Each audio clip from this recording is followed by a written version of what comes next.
ವೀಕ್ಷಕರೇ, ಸುಪ್ರಭಾತ. ತಮ್ಮೆಲ್ಲರಿಗೂ ನಿಮ್ಮ ನೆಚ್ಚಿನ ಅಚ್ಚುಮೆಚ್ಚಿನ ಏಕೈಕ ಧಾರ್ಮಿಕ ಕಾರ್ಯಕ್ರಮ ಶ್ರೀ ವಿನಾಯಕ ಜ್ಯುವೆಲರೀಸ್ ಮತ್ತು ಸಿಲ್ಕ್ ಸಾರೀಸ್ ಅರ್ಪಿಸುವ ಬೃಹತ್ ಬ್ರಹ್ಮಾಂಡಕ್ಕೆ ಪ್ರೀತಿಯ ಅತ್ಯಾತ್ಮೀಯ ಸ್ವಾಗತ, ಸುಸ್ವಾಗತ. ಹೊರಗಿರುವ ವೈರಿಗಳ ಎದುರು ನಾವು ಸಾಧನೆ ಮಾಡಬಹುದಂತೆ, ಆದರೆ ಒಳಗಿರುವ ವೈರಿಗಳು ಯಾರು ಅಂತಾನೆ ಗುರುತಿಸ್ಲಿಕ್ಕೂ ಸಾಧ್ಯವಿಲ್ವಂತೆ. ಬನ್ನಿ ಗುರೂಜಿ ಅವರನ್ನ ಕಾರ್ಯಕ್ರಮಕ್ಕೆ ಸ್ವಾಗತಿಸೋಣ. ಶ್ರೀಯುತರು ಶ್ರೀ ಸಂಪೂರ್ಣ ಸನಾತನ ಧರ್ಮ ಸಂರಕ್ಷಣಾ ಸಮಿತಿಯ ಸಂಸ್ಥಾಪಕರು ಹಾಗೂ ಶ್ರೀ ಸಂಪೂರ್ಣ ವರಮಹಾಲಕ್ಷ್ಮಿ ಮಹಾಸಂಸ್ಥಾನದ ವ್ಯವಸ್ಥಾಪಕ ನಿರ್ದೇಶಕರು, ನಮ್ಮೆಲ್ಲರ ನೆಚ್ಚಿನ ಗುರುಗಳು ಶ್ರೀ ನರೇಂದ್ರ ಬಾಬು ಶರ್ಮಾ ಗುರೂಜಿ ಅವರು. ಗುರುಜಿ ನಮಸ್ಕಾರ. ನಿಮಗೆ ಬೃಹತ್ ಬ್ರಹ್ಮಾಂಡ ಕಾರ್ಯಕ್ರಮಕ್ಕೆ ಪ್ರೀತಿಯ ಸ್ವಾಗತ. ಗುರುಜಿ ನಮಸ್ಕಾರ. ಎಲ್ಲ ವೀಕ್ಷಕ ಬಾಂಧವರಿಗೂ ನಮಸ್ಕಾರ. ಗುರುಜಿ, ಇವತ್ತು ಬುಧವಾರ, ಸ್ಥಿರವಾರ, ಹಾಗಾಗಿ ಸ್ಥಿರ ಮಾಹಿತಿ ಅಂತೂ ದೊರಕತ್ತೆ ಅಂತ ಗೊತ್ತು. ಏನ್ ತಿಳಿಸ್ಕೊಡ್ತಾ ಇದ್ದೀರಾ ಇವತ್ತು? ಎಲ್ಲ ವೀಕ್ಷಕ ಬಾಂಧವರಿಗೆ ಪರಿಪೂರ್ಣವಾದ ಸ್ವಾಗತ ನಮ್ಮ ನಿಮ್ಮೆಲ್ಲರ ಬ್ರಹ್ಮಾಂಡ ಲೋಕಕ್ಕೆ. ಪ್ರತಿಯೊಬ್ಬರು ಬ್ರಹ್ಮಾಂಡ ಲೋಕದಲ್ಲಿ ವಾಸವಾಗಿರ್ತಕ್ಕಂಥವನು ಆರೋಗ್ಯವಾಗಿರಬೇಕು ಅಂತ ಕೇಳ್ಕೊತೀವಿ. ಆರೋಗ್ಯ ಬಹಳ ಮುಖ್ಯ. ಮನುಷ್ಯನಿಗೆ ನೆನೆ ತಾಳ್ತಾ ಇದ್ದೆ, ಪ್ರತಿಯೊಬ್ಬ ಮನುಷ್ಯನಿಗೆ ವಿಷಜೀವ ಅಂತ ಕರಿತಿದ್ವಿ. ಹಾವಿಗಿಂತ ವಿಷಪ್ರಾಣಿ ಮನುಷ್ಯ. ಆದರೆ ರೋಗ ರುಜಿನಗಳಲ್ಲಿ ಮನುಷ್ಯನಿಗೆ ಬರತಕ್ಕಂಥ ರೋಗ ರುಜಿನಗಳು ಹೆಚ್ಚು. ಪ್ರಾಣಿಗಳು ಬಂದಾಗ ಹೇಗೋ ಜೀವನ ಪರ್ಯಂತ ಪ್ರಕೃತಿ ಅದಕ್ಕೆ ಸಮಯ ಮಾಡುತ್ತೆ, ತನ್ನ ಆರೋಗ್ಯವನ್ನು ತಾನೇ ನೋಡ್ಕೊಳ್ಳುತ್ತೆ. ಆದರೆ ಮನುಷ್ಯ ಜೀವನದಲ್ಲಿ ಒಂದು ಡಿಪೆಂಡೆನ್ಸಿ ಅಂತಿದೆ. ಮಗು ಎಷ್ಟೇ ಗಲಾಟೆ ಮಾಡ್ತಾ ಇದ್ರು ಆರೋಗ್ಯ ಸರಿ ಇಲ್ಲ ಅನ್ನೋ ತಾಯಿಯಾದವಳು ಆರೈಕೆಯನ್ನು ನೋಡ್ಕೊಳ್ಳೋಕೆ ಬರಬೇಕು. ಪ್ರತಿಯೊಬ್ಬ ಮನುಷ್ಯನಿಗೆ ಅದೇ ರೀತಿ ಒಂದು ಡಿಪೆಂಡೆನ್ಸಿ, ಯಾರಾದರೂ ಬಂದು ನೋಡ್ಕೊಳ್ಳಿ ನಮ್ಮನ್ನು ಅನ್ನೋದು ತನ್ನ ಬಯಕೆ.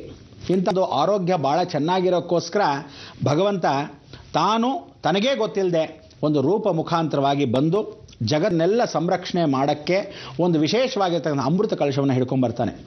ಆ ಅಮೃತ ಕಲಶವನ್ನು ಇಟ್ಕೊಂಡ್ಬಂದಾಗ ಮಾಯಾವಿಯಾಗಿರ್ತಕ್ಕಂಥ ವಿಷ್ಣು ಹೆಣ್ಣಿನ ರೂಪದಲ್ಲೇ, ಅದೇ ಅಮೃತ ಕಲಶ. ಅವನೇ ಆ ಅಮೃತ ಕಲಶ ಪರಿಪೂರ್ಣವಾಗಿ ಮತ್ತೆ ಸ್ವರೂಪದಲ್ಲಿ ತಾನು ತನ್ನ ರೂಪದಲ್ಲಿ ಮಹಾವಿಷ್ಣುವೇ ಅಮೃತ ಕಲಶವನ್ನು ಇಟ್ಕೊಂಡ. ಅಂದರೆ ಹೆಣ್ಣಿನ ರೂಪ ಮಾರ್ಪಟ್ಟು ಗಂಡಿನ ರೂಪಕ್ಕೆ ಪುನರ್ಚೇತನಗೊಂಡಾಗ ಆ ನೀರಲ್ಲಿ ನಿಂತಾಗ ಅವನೇ ಧನವಂತ್ರಿ.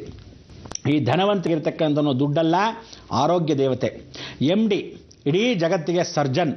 ಇಂಥ ಒಂದು ಸರ್ಜನ್ನು ಇಡೀ ಜಗತ್ತಲ್ಲಿ ಎಲ್ಲ ಡಾಕ್ಟರ್ ಆಗಿರತಕ್ಕಂಥವನು ಮಹಾಯುಗ ಪುರುಷ, ಸಾಕ್ಷಾತ್ ಧನವಂತ್ರಿ. ಇಂಥ ಒಂದು ಧನವಂತ್ರಿ ದೇವತಾ ಆರೋಗ್ಯಕ್ಕೆ ಬಹಳ ಮುಖ್ಯ. ಆರೋಗ್ಯವನ್ನು ಸಂರಕ್ಷಣೆ ಮಾಡೋಕ್ಕೆ ಪ್ರತಿಯೊಬ್ಬ ಮನುಷ್ಯ ಯಾವತ್ತಾದರೂ ತಾನು ಆರೈಕೆ ಮಾಡೋಕ್ಕೆ ಮೊದಲು ಇದು ಅಲೋಪತಿನ, ಆಯುರ್ವೇದನ ಅಥವಾ ಹೋಮಿಯೋಪತಿನ ಹೀಗೆ ನೋಡ್ತಾ ಇರ್ತಾರೆ. ಸಾಧಾರಣವಾಗಿ ಹೋಮಿಯೋಪತಿ ಅನ್ನೋದಕ್ಕೆ ಸಾಕ್ಷಿ ರೂಪ ಇಲ್ಲ. ಯಾವ ಮೆಡಿಸಿನ್ ಹೇಗಿರುತ್ತೋ ಗೊತ್ತೇ ಇರಲ್ಲ. ನಿಜವಾಗ್ಲೂ ಆ ಮೆಡಿಸಿನ್ ಹೌದೋ ಇಲ್ವೋ ಗೊತ್ತಿಲ್ಲ. ಸೈಕಲಾಜಿಕಲ್ ಎಫೆಕ್ಟ್ ಏನಂದರೆ ಇದನ್ನು ತೊಗೊಂಬಿಡಿ ಒಳ್ಳೆಯದಾಗತ್ತೆ, ಇದು ಅಂದ್ಕೊಂಡು ತೊಗೊಳ್ಳಿ ಒಳ್ಳೆಯದಾಗತ್ತೆ, ಅದು ತೊಗೊಳ್ಳುತ್ತೆ. ಅಕಸ್ಮಾತ್ ಕೇಸ್ ಹಾಕಬೇಕಾದ್ರೂ ಯಾವ ಔಷಧಿ ಏನು ತೊಗೊಂಡ್ವಿ ಅಂತ ಗೊತ್ತಿಲ್ಲ, ಎಲ್ಲ ಗುಂಡಿಗಿರುತ್ತೆ. ಅದೇ ಅಲೋಪತಿ ಅಂತಕ್ಕಂಥದ್ದು ಇವತ್ತಿನ ಕಾಲಕ್ಕೆಲ್ಲ ಇಂಗ್ಲೀಷ್ ಮೆಡಿಸಿನ್ ಅಂತ ಸಾಧಾರಣವಾಗಿ ಹೇಳ್ತಕ್ಕಂಥವ್ರಿಗೆ ಆಯುರ್ವೇದಕ್ಕೂ ಇಂಗ್ಲೀಷ್ ಮೆಡಿಸಿನ್ಗೂ ಏನು ವ್ಯತ್ಯಾಸ ಅಂದರೆ, ಆಯುರ್ವೇದದಿಂದಾನೇ ಇಂಗ್ಲೀಷ್ ಮೆಡಿಸಿನ್ ಆಗಿರೋದು ಬೇಗ ವಾಸಿಯಾಗತ್ತೆ. ಆಯುರ್ವೇದ ನಿಧಾನಕ್ಕೆ ವಾಸಿಯಾದ್ರೂ ಬುಡದ ಸಮೇತ ಕಿತ್ತಾಕತ್ತೆ. ಆಯುರ್ವೇದ ಇವತ್ತಿನ ದಿವಸ ಎಷ್ಟು ಜನಕ್ಕೆ ನಿಜ ಅನ್ನೋತ್ತಿಲ್ಲ. ಎಲ್ಲರೂ ಆಯುರ್ವೇದ ಡಾಕ್ಟರ್ ಆಗಕ್ಕೆ ಸಾಧ್ಯ ಇಲ್ಲ. ಮಧ್ಯ ಸುಮ್ಮನೆ ಆಯುರ್ವೇದ ನಾವು ಕಂಡುಹಿಡಿತೀವಿ ಅಂತ ಅವ್ನಿಗೆ ಆಯುರ್ವೇದನ ಬಗ್ಗೆ ಗೊತ್ತಿಲ್ಲ. ಆಯುರ್ವೇದ ಅನ್ನೋದು ಮೊದಲಿಂದ ಪರಿಶೀಲನೆ ಮಾಡಿ ಅದ್ರ ಬಗ್ಗೆ ಗೊತ್ತಿರಬೇಕು.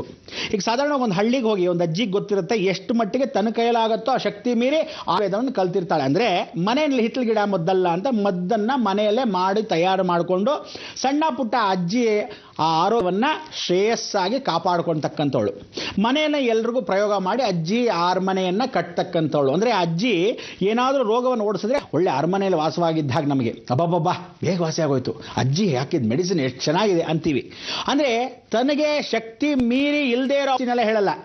ತಾತನ ಕಾಲದಿಂದ ಮಾಡಿದ್ದು ತನಗೆ ಗೊತ್ತಿರೋದು ಎಷ್ಟು ಮಟ್ಟಿಗೆ ಆಗುತ್ತೋ ಅಷ್ಟೇ ಸಾಧ್ಯ.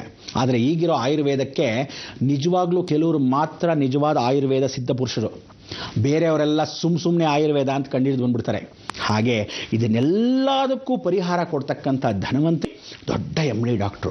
ಇವನಿಗಿಂತ ದೊಡ್ಡ MD ಡಾಕ್ಟರ್ ಸರ್ಜನ್ ಆಗಿರ್ತಕ್ಕಂಥವನು ವೈದ್ಯೇಶ್ವರ.